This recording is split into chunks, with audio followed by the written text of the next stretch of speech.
Okay, hi everyone. My name is Nandini and I'm going to give you a quick tutorial on how to utilize Google Earth in the classroom. So Google Earth is a web-based platform, so you can just search it up on any search engine. I'm using Chrome. So we're going to look up Google Earth. Then on the first link that comes up, you can just click on that. And so Google Earth doesn't require a login, but if you have a Google account, it'll automatically log you into yours. And so we're going to start here, a new map project, and we're going to click on that button.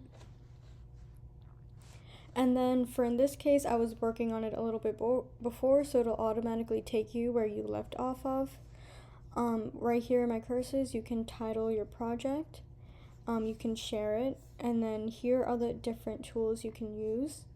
So to show how easily you can just look up any place on Google Earth, I'm going to look up Firkolo Hall.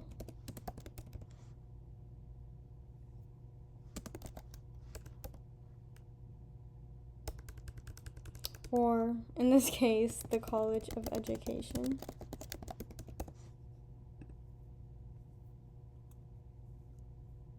And it takes you right there.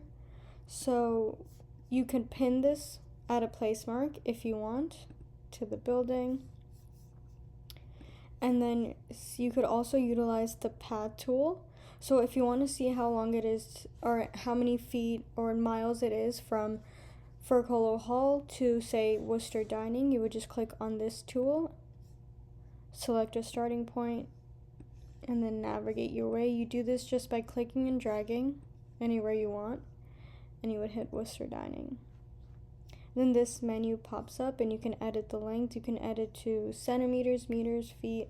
For this case, we'll just use nautical miles. And as you can see, it's only 0.3 miles from Firkolo Hall to Worcester.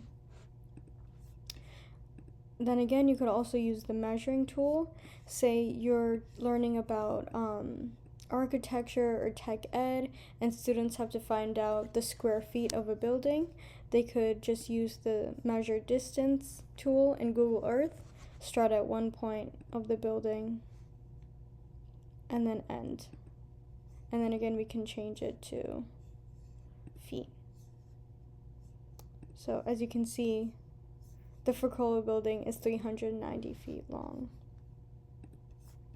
Google Earth also has a really cool tool that's called the Activate Historical Imagery, where you can see what Firkolo Hall looked like in the past years, 2024, 2023, 2020, 2018, 2016, and so forth. So they also have a really cool tool called Street View, where students can click anywhere on the map and then just automatically be immersed into whichever location they choose. Now if you exit out of that. So I live right next to Firkolo Hall. I live in the North Apartment, so they also have a really cool tool called Show Your Location. And in order to even show how accurate it is, we'll hit the 3D tool. And just like it shows, I live on the first floor of North Apartment A. I think that's pretty cool. And then you can exit out. They also have a compass. You could tilt it or spin around the building. So many different cool tools. Now, if you want to look at some of the accessibility options on Google Earth, we can go back to home just by clicking on the Google Earth icon, and we're going to go to settings. And then you can see some of the accessibility options that they have. They have on-screen navigation controls that you can toggle on or off.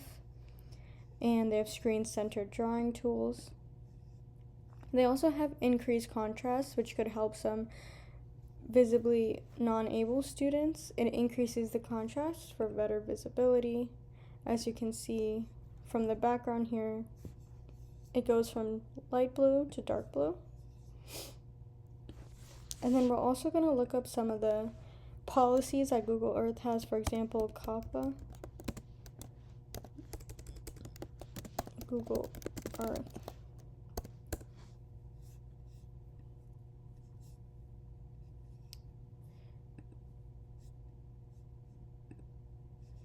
Is Google Earth so as an additional service, Google Earth can be used in compliance with COPPA when schools obtain appropriate parental consent.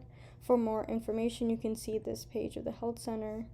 So this is all the page of how it follows COPPA guidelines.